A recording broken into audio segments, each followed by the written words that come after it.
Hey everybody, welcome to Rock, Paper, Hand Grenades. I'm Matt Connerton, and to my right, as you can see, Gary Hopper, shapeshifter that he is, this week he has taken the form of the Honorable John Hikel. Yes, right.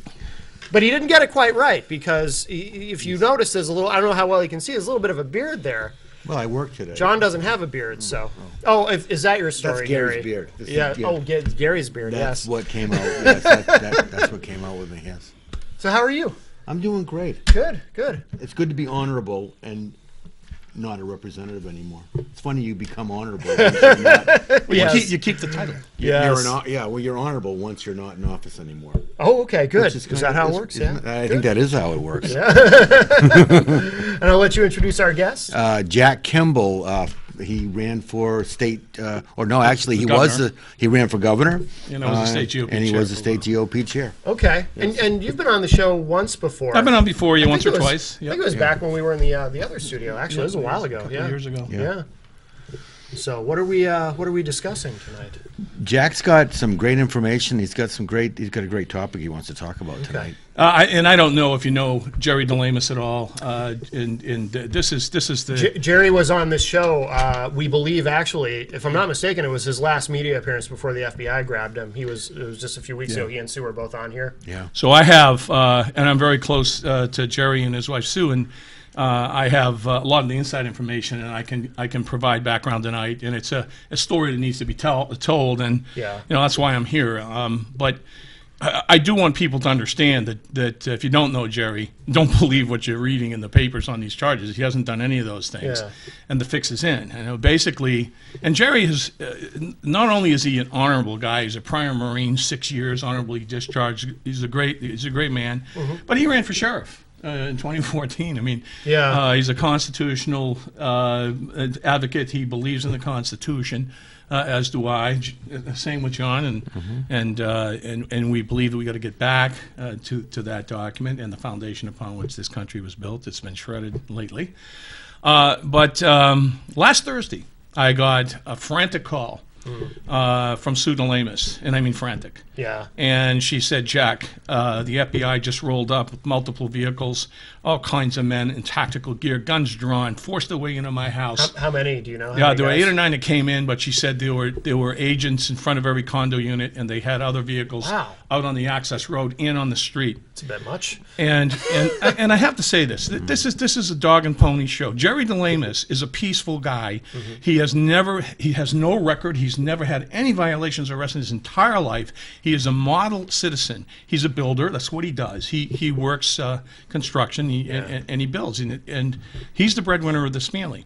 Jerry's mother-in-law and Sue's mom has Alzheimer's, and she's not doing well. Yeah. So they come bursting in, and this is what they did. So they traumatized her and the mother-in-law, and of course Jerry just put his hands. They grabbed him, put his hands behind his back, cuffed him, sat him down.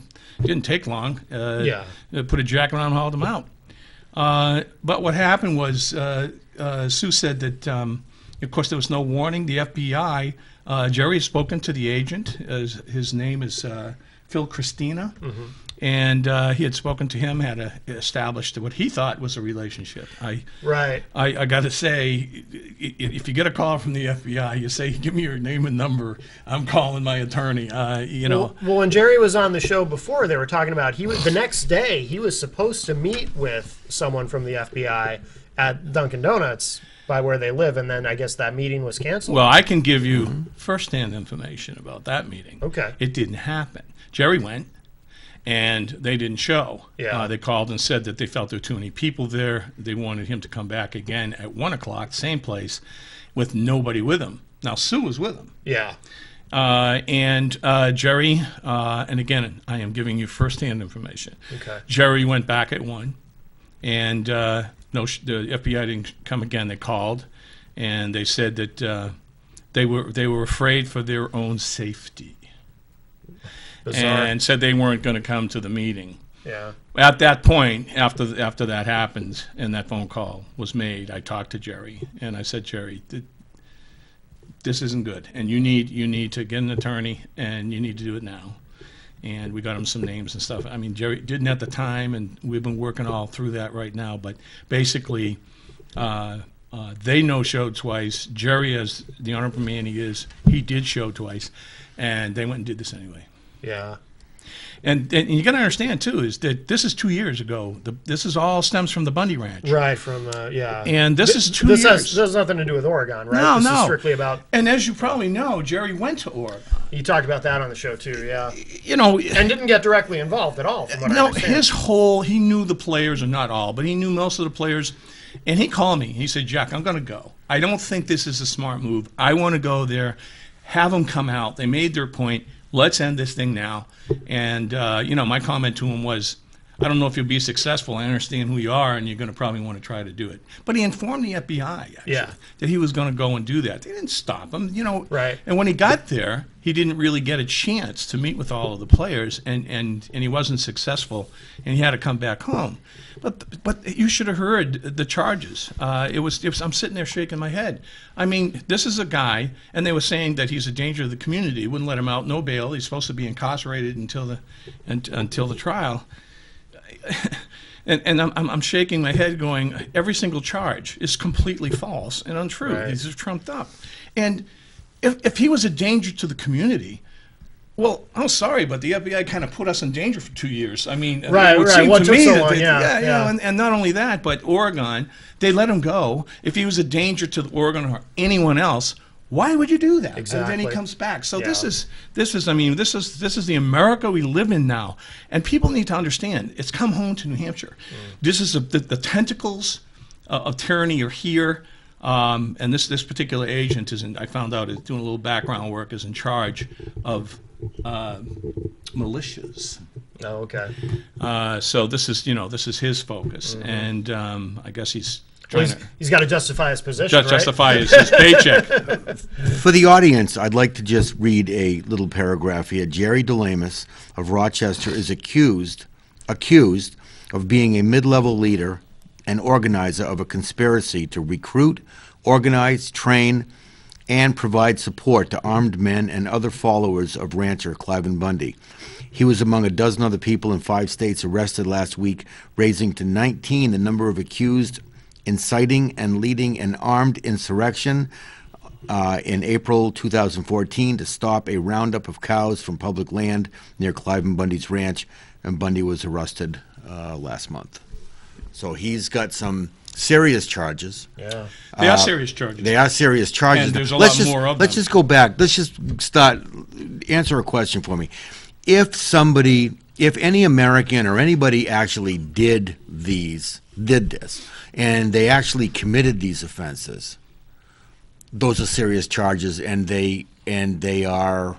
What are the penalties for something like that? What is Jerry facing? Oh, he's facing. I mean, if found guilty for even a couple of these, I mean, he's facing a lot of years in prison. And and again, I think all this is setting an example. I think the general public doesn't really understand the dynamic and the background of what the Bundy Ranch was truly about. I mean, it's about a man whose cattle were being actually shot and killed, and they rounded them up. They also shot and killed them, and they destroyed all of the water infrastructure that they had for the grazing and so forth. And they were saying he owes $1 million in grazing rights, and yet can't prove it at all.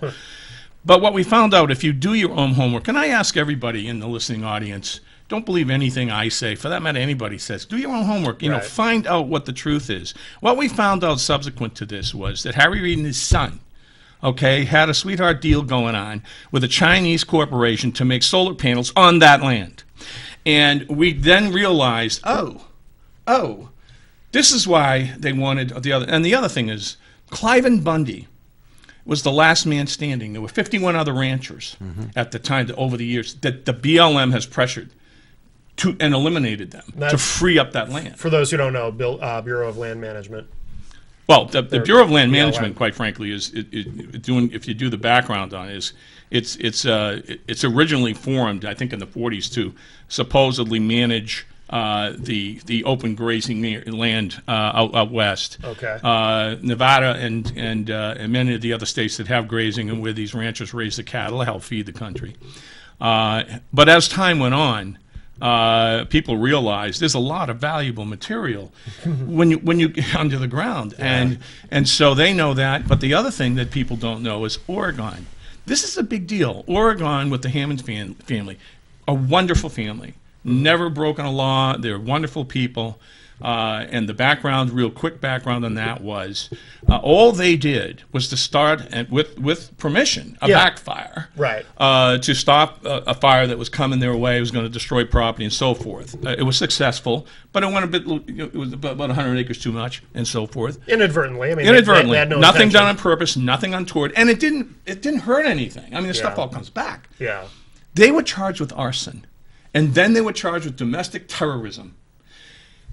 The poor, I mean, this is such an outrage because the dad, the older guy, who lives, he served 4 months in prison, and the son, wonderful guy who has a few children, married and has a few children. I think the granddad lives there, but he went to prison for a year for nothing. They did nothing. Yeah. Okay. But that's the ploy they use. They get the breadwinners out of the way so that they can then force you into a financial crisis, and then you wind up and they come in and say, well, yeah, we'll buy it from you. So what happens is another judge, and the judge that originally sentenced them, personally, I don't know who it was, but I'm thinking the sentences were relatively light given the charges that they were charged with. Yeah. And I don't think that judge was too excited about putting them away. I mean, I just right, think, exactly, yeah. You know, and so what happens is a new judge is assigned. The new judge looks at this case and says, wait a minute, domestic terrorism, minimum 5 years. You're both coming back and you're serving 5 years. That's what happened. Then Hammond Bundy said, this is wrong. Yeah. Okay, we exactly. And the Hammond said, I don't want you to, we really don't want you to come out, and Hammond Bundy said, people need to know what's going on here, and they went anyway. So that's how this whole refuge situation started. Yeah. But the background information we found out after the fact was that under his land, huge uranium deposits. Really? Mm-hmm. And guess who is behind a sweetheart deal while she was Secretary of State? And of course, the Clinton Foundation was involved with a Russian company that ultimately, I think, it was 25% owned by Russia, and now it's more of a percentage owned by the Russians. I think they were in Canada. They were going to come over and they were going to mine the uranium, and that was the deal they were working. It's on that land. So when you go and you check out the background information on these things, you find out. Right. Oh. You find out why the real tyranny is occurring. Goodness. Always follow the money. Always connected. Yeah. So I'm just Nice imploring to know people. we're selling Russia uranium. Yeah, no kidding, huh? Right? Great. Kind of pick your own. Right?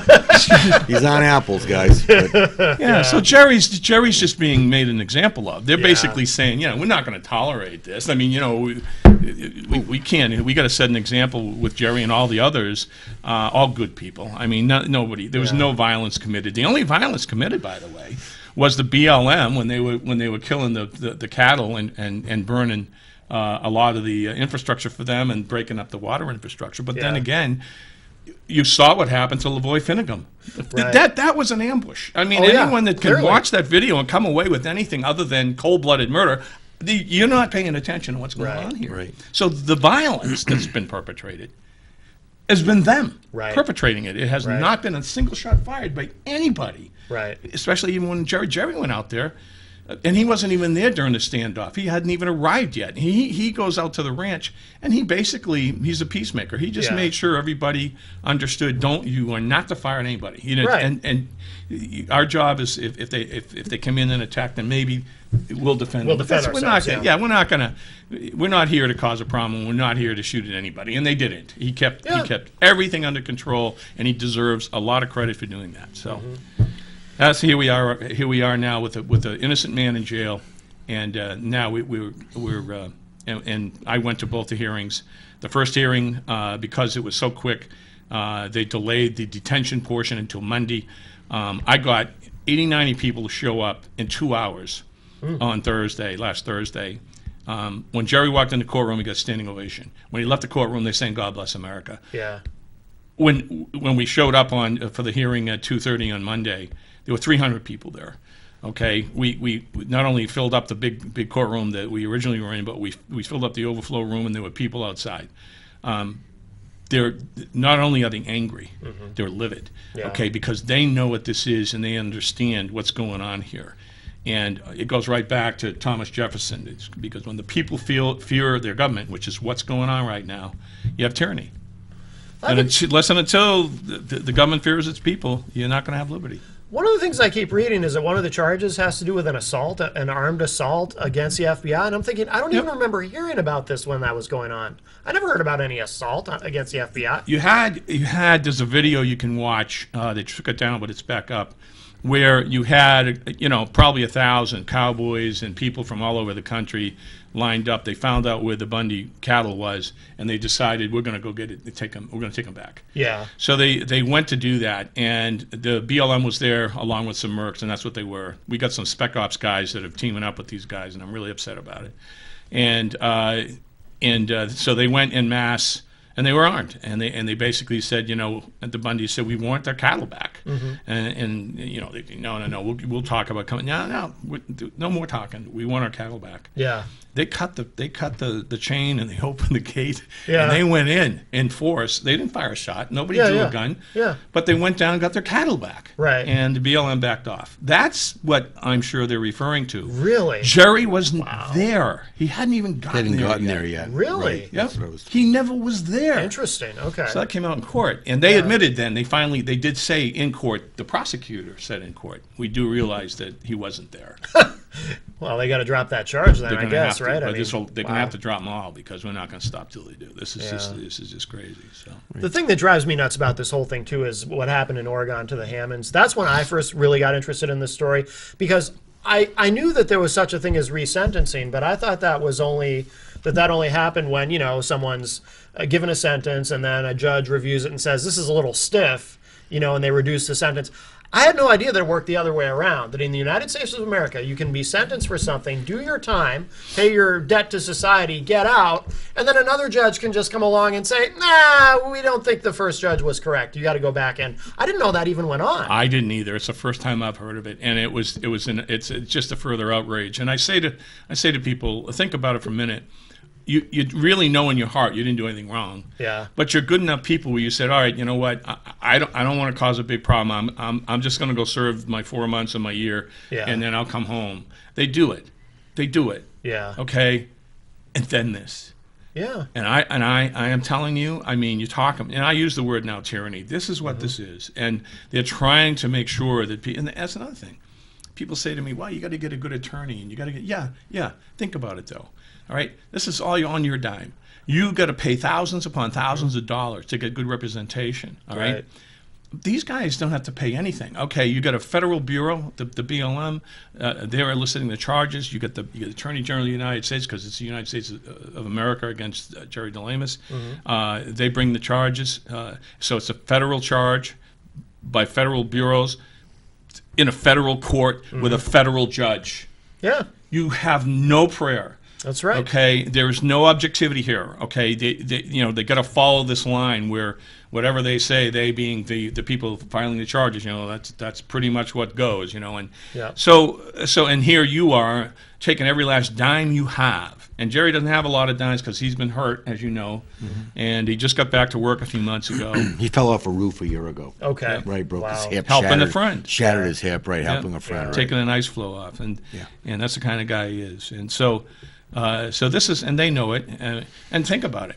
As I told John before you came in, was all these agents forcing their way in at gunpoint, all of these vehicles, all these agents at the condos, on the road, out on the street, when they could have come to the door and rang the bell, one guy, and said, Jerry, I gotta, because he's been talking to him all along, I got a warrant for your arrest, I'm sorry, but, and Jerry would have turned around and put his hands behind his back, and he would have went with him. Yeah.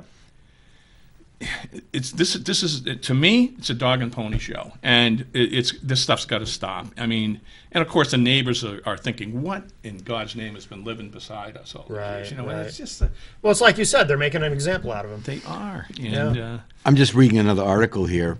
The charges include conspiracy to commit an offense against the United States, threatening a federal law enforcement officer, attempting to impede or injure a federal law enforcement officer, and several firearms charges.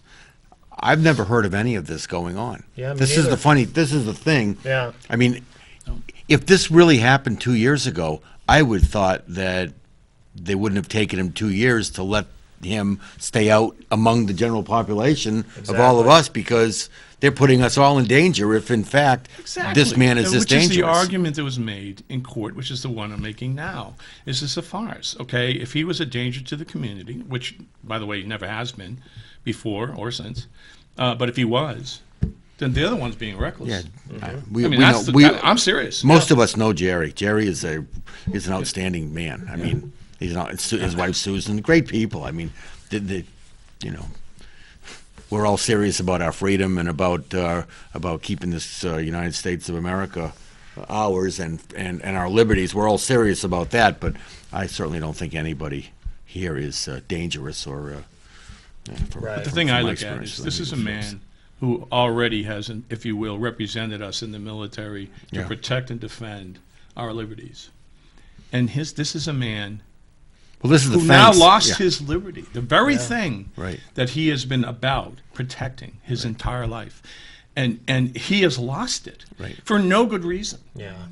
I for one, am telling everyone that will listen, do your research on this and start to wake up to the fact that if not but for the grace of God, there go any of us, because that's the truth of the matter. If you think this has ended, you're nuts. This kind of stuff is going to continue, and it's not going to end well. Right. Yeah. Yeah. Well. Yeah. Yeah. Well. So where do we go from here? What's the next step? Where's Jerry going, or where is he? Or? Jerry was the decision that the judge made. And by the way, I found it interesting. She's not even she's a magistrate. I found out she wasn't even a judge. And so the woman that made the decision, after hearing the testimony and hearing the character references given by John Burton, Warren Gruen, David, I can't remember three of them were state reps. David Bates and the or- neighbor, glowing, man of peace, no chance that he would take off and run. He's not going to do that. And after all that, everybody in the court, and then the overflows listening to this, and the judge decides, well, I'm going to take this all into consideration. I'm going to delay my decision. Look at all of the evidence. And as soon as she did that, I went, not good.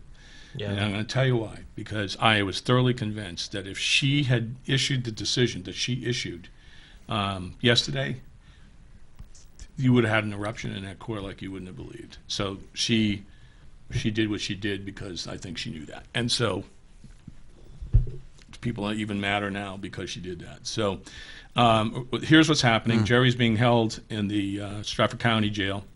It's in Dover. It's Yeah. not far from where I am. And nobody can see him except Sue.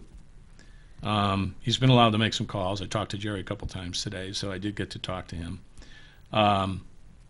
There are things afoot right now that I can't tell you about, which are very good, because the decision was that he's going to be taken to Nevada post haste. Really? Oh yeah, they're yanking him right out of here.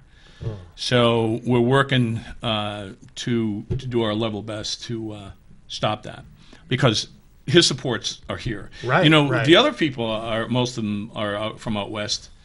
Jerry's from across the country. He's here, and so we're working on getting this stopped and trying to get Jerry to stay here so that he can have the benefit of good strategic planning, legal strategic planning, and so that we can try to provide for him a far better result in his defense than what he's got now. Yeah. So that's where we're at. There'll be more information that can be released and will be released probably tomorrow. But because of the sensitivity of what's going on right now and the potential for Jerry to be grabbed, I'm not going to talk about it. I'm just going to wait, and we'll get the word out. Yeah. But I want people to realize. Just think if it were you. Out of nowhere, here come these agents coming in, rip you out of your home. You haven't done anything wrong, and in a second, you no longer have your freedom. And he's sleeping, by the way, in a concrete slab with a 3-inch mattress and no pillow. Wow. he says the people treating him well there, but he's, you know, you can't get comfortable in that environment. Of course, I just sleep. Yeah. So, you know, my heart goes out to him, Yeah. and I kind of said, I got to talk to him yesterday, day before yesterday as well, and I said, Jerry, you know, as a prior military guy, and me too, I just said, it's hard for me to wrap my head around this if I'm you. I came up with a potential solution to help you out. He said, what's that? I said, well, consider it a tour of duty. I said, consider it a deployment. I said, because this is part of your fight for freedom still. And I said, he said, yeah, all right, you know. And so I know for me, that's how I look at it. Yeah. And because otherwise, how do you get by this? Right. I mean, reality is he may not come out. I mean, that's the reality is he may not come out. Jerry understands that better Right. than anybody. Yeah. Right. Oh, we have These are multiple 15 and 20-year charges, as far as I'm Each one. understood. Right. we have a call. Hi, welcome. The movement has a lot of Asians, Hello. Spanish, or blacks in their movement. I'd just like to know that. Just pass that question along. Okay. Okay, Which thank you. movement? Yep, thank you. Thanks. I assume the with the cattle ranchers, it's kind of an odd. I have no. What's the question? I didn't understand the question. Do Can they you have call back? Do they have minorities in their movement? I think What I movement? think he was asking. You know, the ranchers were trying to take back the cattle and things like what went on in Nevada and Oregon. No, I mean, I don't understand. From what, Kind of an odd question. I don't know what the question really means or what the inference is. Yeah. The answer to the question is best I can tell you, and I know a lot, is that the vast majority of the people that showed up were just regular Americans. Yeah. There certainly were prior Marines, and I would say, regardless of where they came from, this probably was the largest group. And it's significant that happened simply because they get it, Yeah. and they understand what's happening. But you know, there's no movement per se. Right. I mean, I think people get the wrong idea. This was spontaneous completely, guys. I mean, nobody had any plans. There's no conspiracy. Jerry didn't conspire in any way, shape, or form. Right. Jerry got in his truck. He just said, I'm going. Anyone wants to go? Yeah, You know, yeah. I mean, I'm not. There's no conspiracy. I mean, geez, Yeah. you know, it sounds like he was out training people and training militias. That's not at all what happened here. So What was the 50? Did 50 caliber come up? it did come up, and what was interesting What was is that? I mean, what are they talking about? well, they said it was an offensive weapon, and that just speaks loudly as to the violent nature of Jerry. I said, what? Any weapon, regardless of what it is, if used incorrectly, can Right. speak to the violence of Right. a person. If used But the fact that you offensively, own one doesn't speak to anything Right. other than that you own one. Oh, Right, he just owned exactly. one. Yeah. So So they really made that argument, huh? yeah, Wow. they did, and Wow. and you know the counter argument was, you know, there wasn't much of a counter argument, but I will say that, and they even knew that he had supposedly stopped on the way to sight the thing in and so forth. And I thought to myself, how would they know that? And so forth. But you know, look, I laughed because I said, okay, one single 50 caliber weapon against all the armament, the MRAPs, all of the vehicles they have, all of the armament that they can bring to bear, okay, Right. and that's an offensive weapon, Right. okay. I'm just saying, people got to wake up. I mean, they could have, and Jerry knew it. They could have come in and taken that place out in 15, 20 Yeah. minutes. Right. It wouldn't have taken any longer than that, okay? And with the armament they can bring to bear. So please don't talk to me about a single weapon being an offensive weapon. It Right. can easily be a defensive weapon. I mean, so, but that's just, you go there in defense of a man who's being terrorized, in my view. And those are the guys that are causing the terrorism, the BLM, not the patriots that showed up. Yeah. So. Well, what else? What else can we can talk about with? I know Susan. I know Yeah. Jerry. I know them all. I mean, Yeah. they're great people. Yeah. How is Sue doing? I mean, Well, as you can imagine, Sue's, and you know, you want to talk about the character of a person. Yeah. With all this going on, Sue showed up today Yeah. at the house. She's a state rep to vote. yeah. And, you know, people are going, whoa, what are you doing here? You know, and so, but that's how she is. But she's fragile. This is horrible. They love each other dearly. They're a very, very close couple. Yeah. And they're both Christians and very much into their religious beliefs. And that's the other thing. I mean, that was brought up in court as well. And again, Jerry's a peacemaker. He's not a guy that causes problems or violence at all. He never has. Right. He'll give you the shirt off his back anytime you need it, even if he doesn't have anything. I mean, that's just the way he is.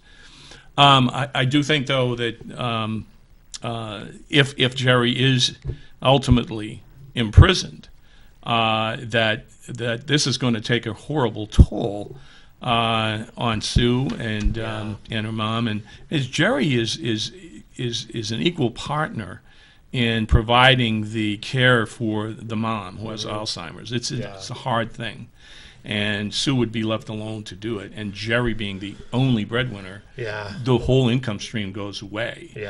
So this is a lot worse than people think. You know, and so Sue is holding up as best she can.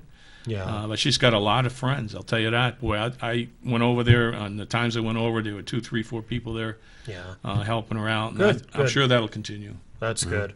Yeah, they were talking, because the night that they were on the show recently, the four of us, Sue and Jerry and Gary and I, we had dinner, and Sue was talking about that, how stressful that was, the possibility. Because again, this was the night before that meeting was supposed to happen at Dunkin' Donuts, and they were very concerned about what was going to happen next. Yeah, I think that Jerry, being who he is, and he had spoken to this agent whenever he wanted to speak to him, and Jerry has nothing to hide. He didn't do anything wrong. And for what, you know, and being the kind of guy he was, this is the price he paid. And you know, again, I just think it's important for people to understand, if you get that phone call, just get an attorney, because you really got to protect yourself in this environment. It's different than it used to be 20, 30 years ago. It's totally different. So I mean, he's a political prisoner. Basically. To me, that's what it looks like. I don't know if this is politically motivated or where this is coming from, because I really, you know, I've talked to Jerry several times over the past couple of years since he's came back. And he never mentioned anything about any of this that even went on. Right. I thought he was a peacekeeper there. I thought he was a negotiator. I thought he was trying to just keep both sides from escalating. He did, and he succeeded. Yeah, and that's how I know of this situation. So all of these things I'm reading is just Loretta Lynch has made it clear. Where'd this come from? Made it clear that they're coming after, and there was arrest warrants issued out in Nevada for 68 of them.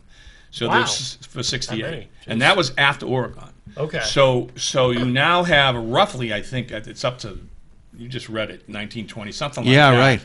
That they've served, and there's more to go. Yeah. Wow. So they're still going to continue on this journey, and you know, and now that the word's out, I'm sure that a lot of the people that were there are going to be like, oh, you know, they're going to certainly be more cautious and so forth. But again, they shouldn't be having to worry about this stuff. Right. And that's another thing. Let's be honest. Look at what this president's done. He's let go 5 of the top Taliban leaders in exchange for a traitor. Okay, 3 of the 5 we now know are back in leadership roles with the Taliban.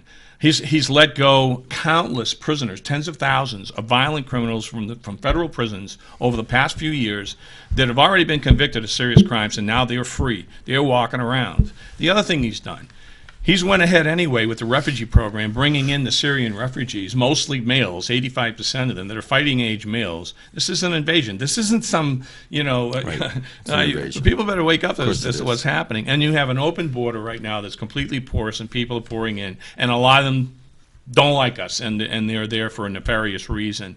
That's what is really going on. And then you look at the other side of the ledger. They're going after the good guys.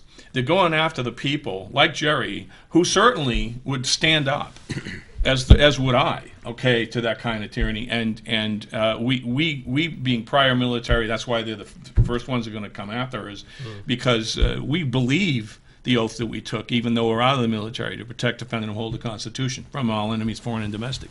I don't know of a single person, in or out, that still does not believe that. So clearly what they're doing is they're trying to negate the good guys and propagate the bad guys. And people say, why would they do that? Well, if you're a person who doesn't like the country and you want to fundamentally change it, this is basically how you do it. You do it from within. You don't do it from without. I mean, that's what the Japanese, it was Yamamoto said, they're talking about invading America. And he said, we can't do that.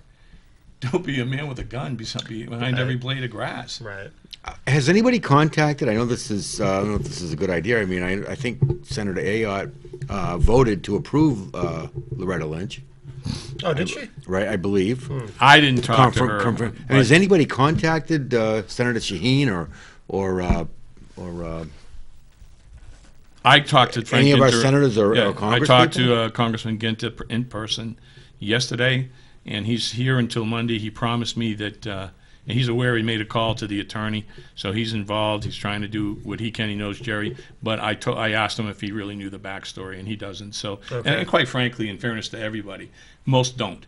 And so, it's important. Even the reporters. I had reporters coming to my house, and as a preliminary before I did an interview, I asked them a couple questions, and they didn't know a thing.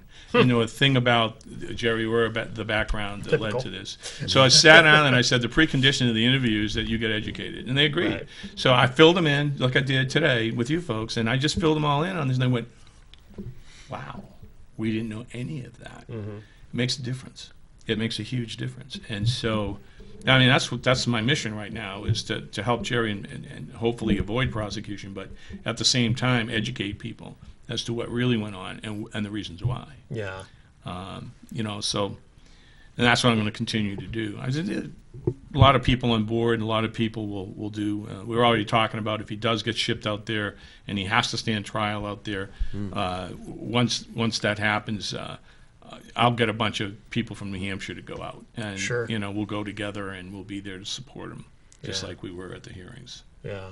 Not everybody can do it, but some of us can do it, so we will do it. But we won't abandon him. Why would they ship him to Nevada? What would be the reason? The warrant was issued from Nevada, and Loretta Lynch is the one behind it.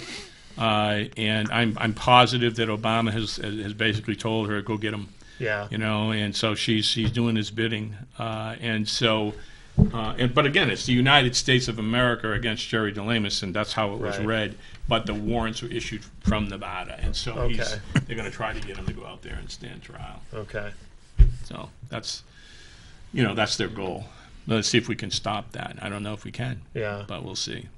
It's like I heard Eamon Bundy say it was actually during his interview with Megyn Kelly, where she kind of mocked him a little bit, but he held his ground pretty well. But he said, it's like the plaintiff is the federal government and the judge is the federal government.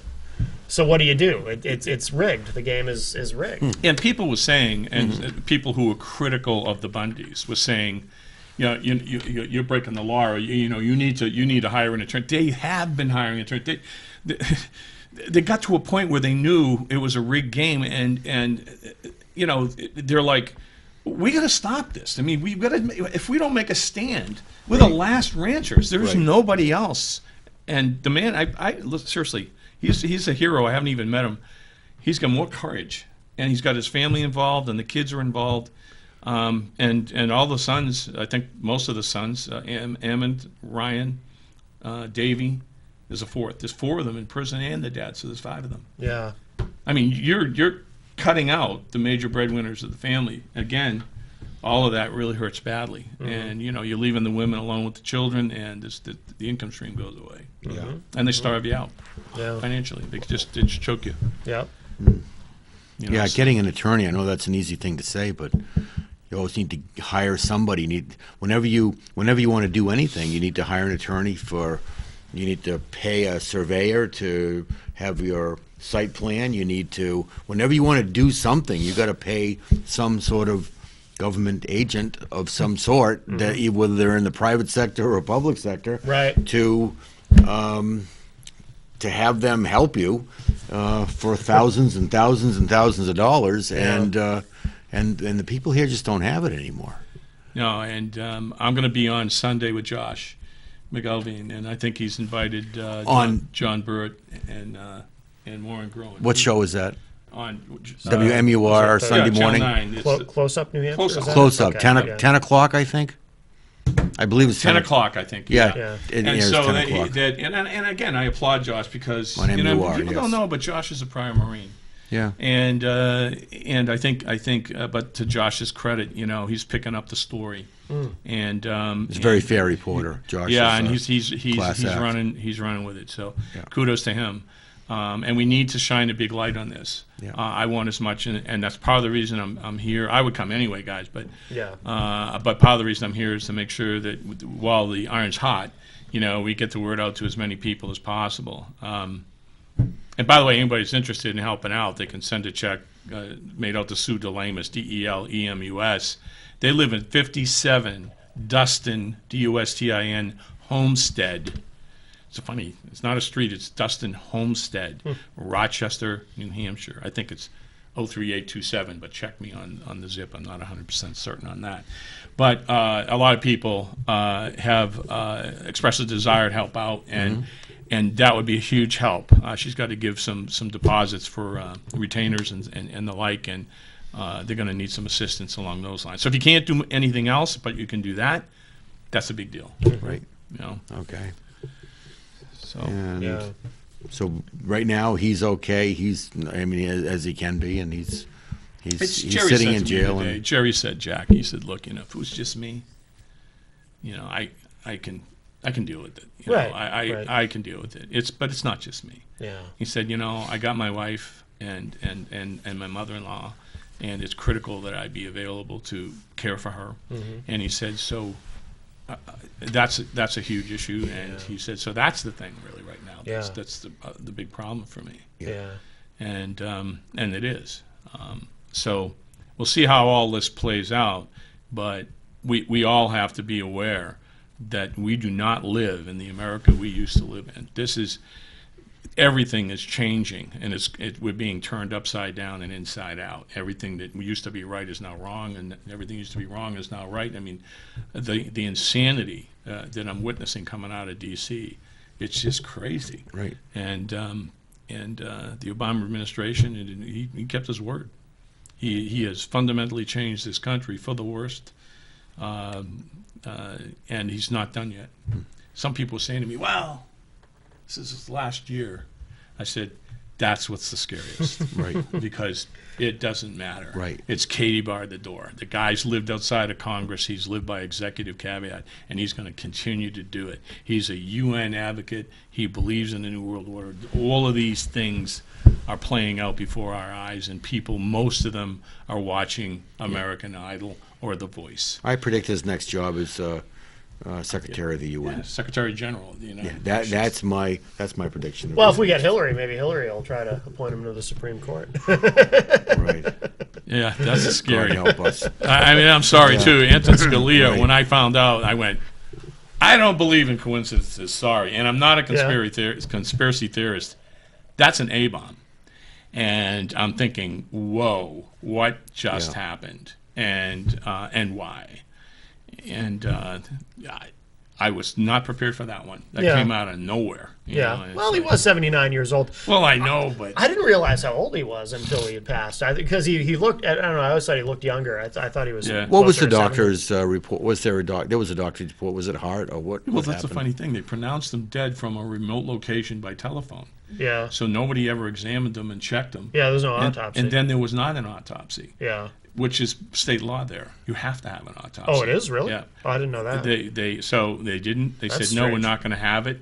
And the next thing you know, the guy's cremated, gone. Whatever they did with him, done. Yeah. You know, you Right. got them. You know, when they embalm you, all of the signs of if there were poison in your system or anything else, they're gone. Right. And now something's wrong here. I don't let these things go that easily. I just think, yeah, I know, yeah, you know, it's like Breitbart. Yeah, as soon as I heard about him, I went, and he's young. He was like 42, 43. Yeah, And I yeah. said, but, you know, so, yeah, he had a heart attack while he was out jogging or walking or whatever, yeah. Really? It happens. Sure it does. I mean, Sure it does.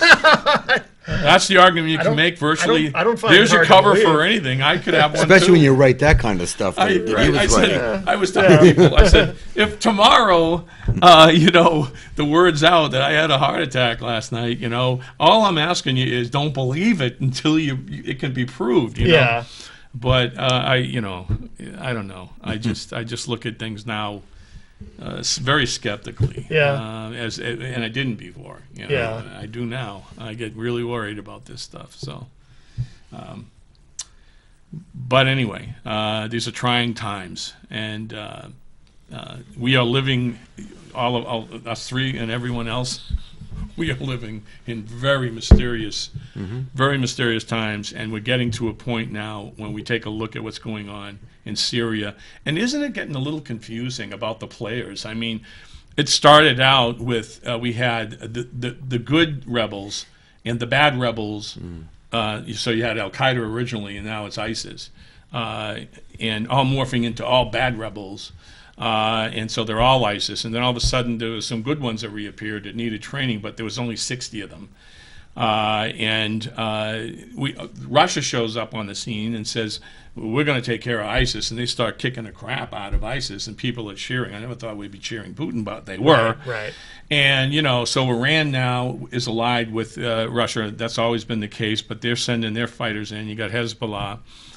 China's entered the fray, and I don't know if you guys know it or not, but you got the massive army with 11 countries on the southern border. It's United Arab Emirates and Turkey, and Saudi Arabia, Turkey's on the Egypt. other border. Yeah. They're all ready to go. Egypt, they're all from both sides, and I'm convinced that they're not there for nothing. And Israel, what's Israel doing? They must be going, oh boy, So, and here we are. We're distracted completely. The elections are keeping us distracted, and all of this awful stuff is going on. North Korea, the guy's nuts. Yeah. I'm sorry, but if you think for a minute that he's not capable of popping one off, that he is, and the same thing with the Iranians. Yeah, he's got a missile now that he thinks that can deliver that payload of a nuclear weapon. And Turkey said that. And he's got the nuclear weapon, I believe. Turkey said we're going to not only did they intend to invade Syria, but Turkey said and made it clear, we're eventually going to invade Israel. Right. So, do you believe them? I tend to these days. I don't ignore it. Kim Jong-il, a different creature. He's a young nut job, but these other people, the president of Turkey, and you get these people telling you they're going to do something. They don't respect our administration right now at all. That's why it's all happening. Right. They don't fear him. No, not at all. And our allies don't respect him. Right. They don't trust him. Yep. And they shouldn't. And how about Nancy Reagan? He's not going to her funeral. Right. How about Scalia? Didn't go to his. Right. I can go on, but I mean, this is insanity, and we're living through this era, and I'm fearful, particularly in 2016, because it is his last year. Right. That other things are going to occur, and I don't think the San Bernardino was the last attack. I think something far worse is coming our way, and I don't know what. But my guts really, really, really bother me. And go see the movie London Has Fallen. Donna Marie and I just saw it Saturday, and I came back home and I went, wow. Not only was it a on your edge of your seat movie, go see it, but I thought to myself, this is plausible. The planning that went into the attack on London, and it was 2 years in planning, was I sat back and I went, why are these movies coming out like this? I mean, you watch that movie and you go, we just gave them a whole lot of good ideas. Right. But I walked out of there out of breath because it was that exciting. But it's and then we got Amerigeddon coming out on the 16th of this month. That's one to go see. And you've got things that are going, and then you got Independence Day too. Saw the previews of that. That looks woo. If you saw Independence Day 1, this is far more sophisticated, and it starts, I think, in June or July. And I'm thinking summer blockbuster. Yeah. Probably come out on the 4th of July. Well, they did that with the first one. Yeah. It wouldn't be a bad idea. Yeah. So I'm tired of talking. You guys got to just give me a rest here for a while. Yeah, yeah. Well, this is yeah, it's interesting. Got about 5 minutes left. Yeah. So, any plans to run for governor again? Any plans to? I got to be honest, and you heard it even out in the hallway. I get that all the time, and I've been supporting Ted Cruz. I know you're with the Don, but in those crowds, and I would speak before along with Bob Smith and Bill O'Brien, and I would speak before he would speak at a lot of these events, and but people would come up to me and ask me that very question, and it was either run for Senate or run for governor, and I don't have any desire to go to the snake pit, which is D.C. Right. None. Yeah. And God love the good guys, but and there's too few of them, Ted Cruz, Mike Lee, Rand Paul, some of those guys are, but there's so few. Jeff Sessions is another one. There's just not enough of them right now, but I kudos to him. I've always felt that the states, that's where we got to really pick the fight up and push back. And so the governorships, that's why I ran for governor. But at this stage, you got three or four candidates that are running right now. But it's not something I'm going to do, at least not now. And I tell people that if I even did announce, my wife, that's where I would show up dead in the morning. And my wife is a nurse. She knows how to do it. Without anyone really understanding how it would happen, Right. It's like, she got so mad at me the other day when I said something like that. Stop! Yeah, Stop! People are going to believe it, And I said no. But she saw what happened to me with the state GOP chairmanship, and she says, you put yourself out there, you do it, and you really do. You do it if you believe in your country, and that's the only reason I did it. And you believe in the Constitution, and you believe things are going south, and you feel you can help. And you go and you put yourself out there. It's not just you that gets put out there. Everybody, your family, your wife, everybody gets put out there. Oh, yeah. And you tend to start trusting people. And then stuff like this that happened to me happens, and you realize a lot of the people that you trusted were snakes. Mm. And then you truly find out who your friends are when the attacks start coming and so forth, and all the attacks were false, but people don't know that. I was getting phone calls. Is this true? I go, no, it's not true. You should know me better than that. 2 weeks later, and it was a female. I'll never forget it. I'm not gonna tell you who it was, and I convinced her it wasn't true. 2 weeks later, another lie came out, rumor. Calls me up again. Wait a minute, is this true? I said no. All right. So this is when I was running for the state GOP chair, and I just said, okay, I know where these are coming from. So basically, I made a couple phone calls to ask for some intervention. Then I said, we're going to have a quick web page drawn up, and it's going to be called Rumor Truth, and that's all it's going to be, because I'm not running in a general election. I only have to convince the majority of the state committee to vote for me to win that position. So I have to go crazy running all over the state. So I basically said we're going to focus on them, and what we're going to do is put up a little rumor page. So Rumor Truth, and and refer everybody, even the press, to that page. Yeah. And I said ignore everything else, and it worked. I just basically said I'm not playing in the public arena with this stuff. Right. And but my wife was really and truly, got to tell you, she was destroyed, more so than me. Yeah. Because she felt bad for me, but she realized the betrayals that exist, and we're seeing it in a larger scale on right now in the Republican Party with the presidential election and the attempts that are being made to thwart the will of the people, and that's what's going on. Right. Oh yeah. If that happens, if this goes to a brokered convention, and anyone but I would say the two leaders, Trump and Cruz, if anyone comes out of that other than them, there's a revolt. It's over. Okay, there's nobody going to buy this. And what you're seeing, by the way, right now is a revolt. You're seeing a peaceful revolt so far in action with Donald Trump. I think people have made their minds up, the ones that are backing him, that I think Ted Cruz is an outsider too. Trump's going to be the nominee. Yeah, but I think that's the track that it's taking. But I'm still pushing for Ted. But I think he's a great man. I think that, but either one of them. I mean, I told my wife if it's done, it's not Hillary. It can't be Hillary. And it's not Bernie. What are you gonna do? Right. I mean, in my eyes, right. No matter who it is, no matter who it is. We as a party right now, we're so fractured. And the things that they're doing are making it worse, not better. Right. And I just believe in my heart that we do need somebody else to tear it down and build it back up. You can't. There's no healing what's going on right now. They're making it far worse. This the divide that might have been like this is now just growing. It's becoming a canyon. And, and I believe that and if they continue on the path and they brought Mitt in, I'm sorry, but that was an enormous mistake. And even people that I know backed him all along called me the other night, 2 or 3 of them, and said, I'm done. Well, it didn't do any good. I always say I think it helped Donald Trump. Trump is kind of like Godzilla walking into the power lines. You know, he walks into them and the lines spark and everything, but he just gets stronger. I think that's a good description. Yeah. I agree. A lot of the stuff that they're throwing at him, I think what happens is that the people that are supporting him are saying, I don't care. You go ahead, keep doing it. I know where this is coming from. Right.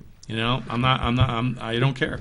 I'm with Donald Trump every time he comes to the state. Yeah. Every time I was with him in Portland, Maine last week.